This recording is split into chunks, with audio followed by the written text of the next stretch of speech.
আজি 14 আগষ্ট 2025 চন ৰাতিপুৱা শুই উঠিয়ে বেলকনিৰ দৰজাখন খুলি দেখিলোঁ বাহিৰত ঝমঝমাই বৰষুণ দি আছে। মনটো ভাল লাগি গ'ল। দিল্লীৰ দৰে যান্ত্ৰিক পৰিৱেশত কিছুমান প্ৰাকৃতিক ফিন'মেনন যেতিয়া হয়, যেতিয়া সেউজীয়া গছ-গছনি দেখোঁ, সুন্দৰ বতাহ বলা দেখোঁ বা বৰষুণ দিয়া দেখোঁ, তেতিয়া মনটো ভাল লাগি যায়। যেন এনেকুৱা লাগে প্ৰকৃতি এতিয়াও বাচি আছে। ঠিক আজিও এটা এনেকুৱাই দিন। শুই উঠিয়েই অসমৰ দৰে বাহিৰত ঝমঝমাই বৰষুণ দি থকা দেখি মনটো ভাল লাগি গ'ল। ইমান দিনে ধূলিত পোত গৈ থকা গছ-গছনিবোৰ পৰিষ্কাৰ হয়, সেউজীয়া হৈ পৰিল।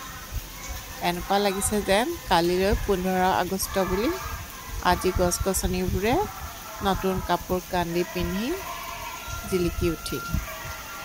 এই সন্মুখৰ যে গছখিনি দেখিছে, দেৱদাৰু গছখিনি, তাৰ সিটো পাৰে সেইখন এখন চৰকাৰী স্কুল। কালিলৈ 15 আগষ্টৰ বাবে আজি কণ কণ ল'ৰা ছোৱালীবোৰে খুব তৈয়াৰী কৰিছে। নাচ গান বাজনাৰ শব্দ আমাৰ ঘৰৰ ভিতৰলৈকে আহিছে।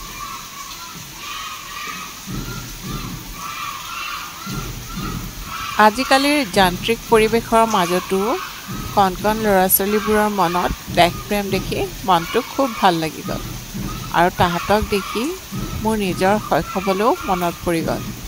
আমিও 15 আগষ্টৰ দিনা, 26 জানুৱাৰীৰ দিনা এনেদৰেই জাতীয় পতাকা উত্তোলন কৰি মনত দেশপ্ৰেমৰ ভাৱ জগাই তুলিছিলোঁ। আজিকালি মোবাইল, লেপটপ, বিভিন্ন ধৰণৰ অনলাইন গেমৰ মাজতো তেওঁলোকে যে নিজৰ দেশৰ প্ৰতি শ্ৰদ্ধা আৰু ভক্তি এতিয়াও অটুট ৰাখিছে, তাকে দেখি মনটো ভাল লাগি গ'ল।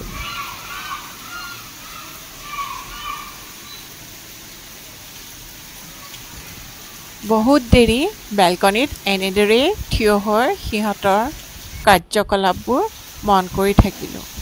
খুব ভাল লাগিলে। এফালে প্ৰকৃতিৰ এই সুন্দৰ মনোমোহা পৰিৱেশ দেখি ভাল লাগিলে, তাতে কণ কণ ল'ৰা ছোৱালীবোৰৰ 15 আগষ্টৰ প্ৰস্তুতি দেখি আৰু ভাল লাগিলে। নিজৰ কামখিনি যেন পাহৰিয়েই গ'লোঁ। মই প্ৰায়েই ৰাতিপুৱা শুই উঠি আহি 8টামান বজাত এই বেলকনিটোত অলপ সময় ৰওঁ।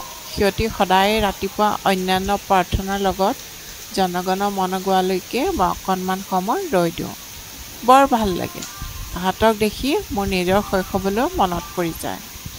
কিমান যে মিঠা এই সময়কণ। আজিকালি এনেকুৱা চৰকাৰী স্কুলবোৰত আৰ্থিকভাৱে দুৰ্বল পৰিয়ালৰ লোকৰ ল'ৰা ছোৱালীবোৰহে পঢ়িবলৈ আহে। তথাপিও তেওঁলোকৰ মনত, এই কণ কণ শিশুবোৰৰ মনত উদ্যম বা উৎসাহৰ কোনো কমি নাই। সকলো ক্ষেত্ৰতে তেওঁলোকে আগবাঢ়ি যাবলৈ পদে পদে যুঁজ কৰিবলগীয়া হয়। কিতাপৰ বাবে, ভাল পঢ়াত গাইডেঞ্চ দিবলৈ বিশেষ ব্যক্তিৰ বাবে, খেলা ধূলাৰ বাবে, নাচ গান বা বিভিন্ন উৎসৱ পাৰ্বত মন খুলি উপভোগ কৰিবলৈও তেওঁলোকে যুদ্ধ কৰিবলগীয়া হয়। তথাপিও সকলো প্ৰকাৰৰ এই বাধা বিঘিনি অতিক্ৰম কৰি তাহাঁতি আগুৱাই যাবলৈ বহুত কষ্ট কৰে। দেখিলে কেতিয়াবা মনটো বেয়া লাগি যায়। তথাপিও তাহাঁতৰ ৰাতিপুৱাৰ এই ফূৰ্তি ফাৰ্তাবোৰ দেখি মোৰ মনটো বৰ ভাল লাগি যায়।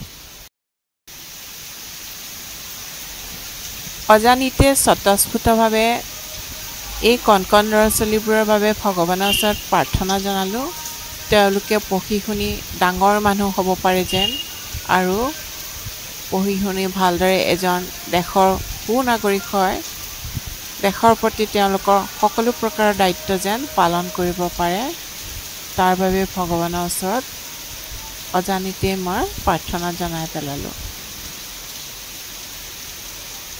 শেষত সকলোকে পুনৰবাৰ স্বাধীনতা দিৱসৰ বাবে মোৰ ফালৰ পৰা আন্তৰিক ওলগ জনালোঁ।